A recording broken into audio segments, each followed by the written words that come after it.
서화진의 한눈에 보는 광주매일신문의 서화진입니다. 피청구인 대통령 박근혜를 파면한다. 그 순간 어떠셨나요? 저는 울컥했습니다. 대한민국 헌법을 어긴 대통령이 떠났습니다. 헌정사상 첫 탄핵 대통령이라는 불명예를 안고 청와대를 떠나게 됐는데요. 탄핵 인용도 놀라웠습니다. 보수적인 성향을 가진 재판관들이 많아서 걱정을 했는데 재판관 전원 8명 만장일치, 선고는 22분 만에 이루어졌고 효력은 즉시 발생했습니다. 대부분의 국민들의 뜻을 따라준 것 같습니다. 대통령이 어떤 헌법을 위반했는지 굳이 나열을 해야 될 필요가 없겠죠. 박 대통령은 전직 대통령의 예우법에 따라서 경호, 경비를 제외하고 연금 혜택도 없어지고요. 그리고 또 대부분의 지원을 받지 못하게 됐습니다. 또 현직 대통령에게 보장된 형사상 불소추 특권도 없어지게 됐습니다. 오는 21일 검찰에 출석하라고 소환 통보를 받았는데 그때는 꼭 출석을 해야 되겠죠. 광주에서도 지난 11일이었죠. 박근혜 전 대통령 탄핵 결정 후에 첫 주말 11일 광주 금남로에 모인 시민들이 탄핵의 즐거움을 만끽하며 촛불 승리를 자축을 했습니다. 말 그대로 축제였는데요. 폭죽도 쏘아 올려지고 축과 떡, 주먹밥도 함께 나누면서 퍼포먼스들 말 그대로 장관이 아닐 수가 없었습니다. 앞으로 시민운동본부는 탄핵 인용이 된 3월 10일이 촛불혁명의 날로 기념을 하고 매년 시민들과 함께 촛불을 들 예정이라고 합니다. 내년 3월 10일이 벌써부터 기대가 됩니다. 기뻐야 될 일일지 슬퍼야 될지 모르겠습니다만 아무튼 결정은 힘들었을 겁니다. 그러나 대한민국의 미래는 기분 좋은 일들이 더 많을 거라고 생각이 됩니다. 현재 대한민국은 대통령이 없습니다. 국무총리 체제로 나라가 이끌리고 있는데 그러다 보니까 5월 9일 장미 대선 유력시 되고 있다고 합니다. 그래서 각 당에서도 준비에 급속하게 박차를 가하고 있는데요.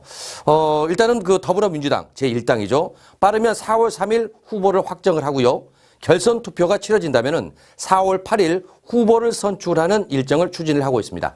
그리고 경선 갈등에 시달려온 국민의당은 현장 투표 80%, 여론조사 20%를 반영해 4월 첫 주에 후보를 선출하는 경선룰을 전격 타결을 했습니다.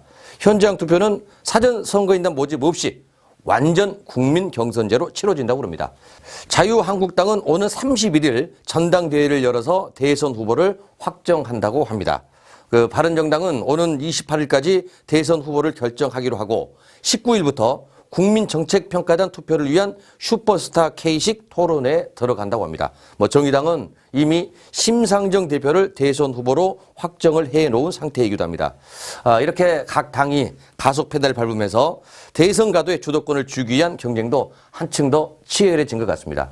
이번에는 우리 시도민 여러분 그리고 국민 여러분들 관심 있게 지켜봐야 됩니다. 이번만큼은 대통령 잘 뽑아서 우리가 환히 웃을 수 있는 하루하루가 되기를 여러분도 함께 좀 기원을 해 주시기 바랍니다. 대선을 눈앞에 두고요. 광주와 전남이 지난해부터 준비한 게 있다고 하네요. 먼저 광주시입니다. 제19대 대통령 선거 후보자와 각 정당에 제시할 43조 6,878억 원 규모의 7개 분야 24개 과제를 대선 공약으로 최종 확정했다고 합니다. 잘 아시겠습니다만 그동안 그 호남에 대한 각 대선 후보의 구애가 치열했지 않습니까? 그래서 지난해 2016년 9월부터 대선 공약을 만들기에 공을 들였다고 합니다. 확정된 그 프로젝트를 보니까요. 민선 6기 핵심 프로젝트인 친환경 자동차 부품 클러스터 조성 사업, 에너지 신산업, 문화융성 콘텐츠 산업의 3대 밸류와 맥을 같이 하고 있는 만큼 이들 사업 추진 역량 강화에 초점을 맞추었습니다. 전라남도 역시 에너지 신산업 클러스터 구축 등 대선 공약 과제 60개를 확정 발표를 했습니다. 공약 과제는 미래 전라남 동력이 될 핵심 공약 20개와 지역발전 분야별 정책 과제 32개, 광주 전남 상생 공약 8개 등으로 구성이 되어 있다고 합니다. 역시 지난해 11월부터 대선 공약 발굴 TF를 운영을 해서 과제를 발굴한 후에 각계각층의 의견을 수렴해 보완하는 과정을 거쳤다고 합니다. 사실 솔직히 말해서 광주 전남이 그동안 서해받았던 것은 사실입니다. 지난해부터 심혈을 기울여서 과제들을 준비를 했습니다. 이번에는요.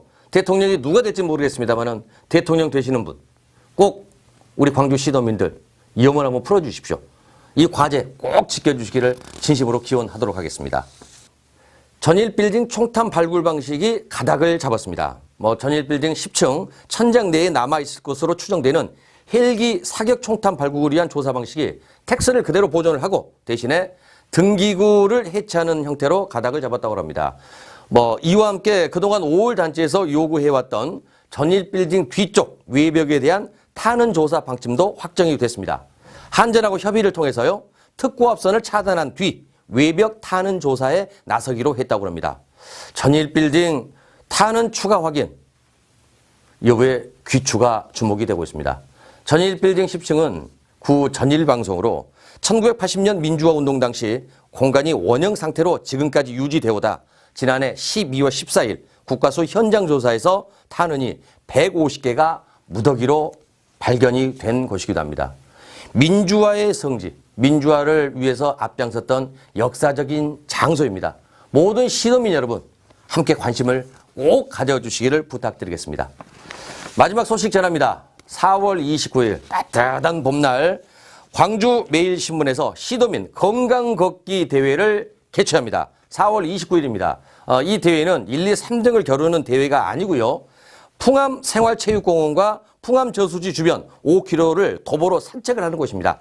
푸른 녹음 속에서 가족 간의 정담을 나누며 건강을 다질 수 있는 뜻깊은 시간이 될 겁니다. 그 장소에 오시면은요, 기념품 드리죠. 생수도 드립니다. 그런가 하면은요, 행운권 추첨을 통해서 푸짐한 상품도 주워 드리도록 하겠고, 주변에서는 각종 건강 체험, 다양한 프로그램들이 마련이 되어 있으니까요, 즐거운 시간이 만들어질 겁니다. 4월 29일 시도민 여러분, 시도민 가족사랑 건강 걷기 대회 여러분을 초대합니다. 네, 서진의 한눈에 보는 광주 매일신문 오늘 여기까지입니다. 여러분 고맙습니다.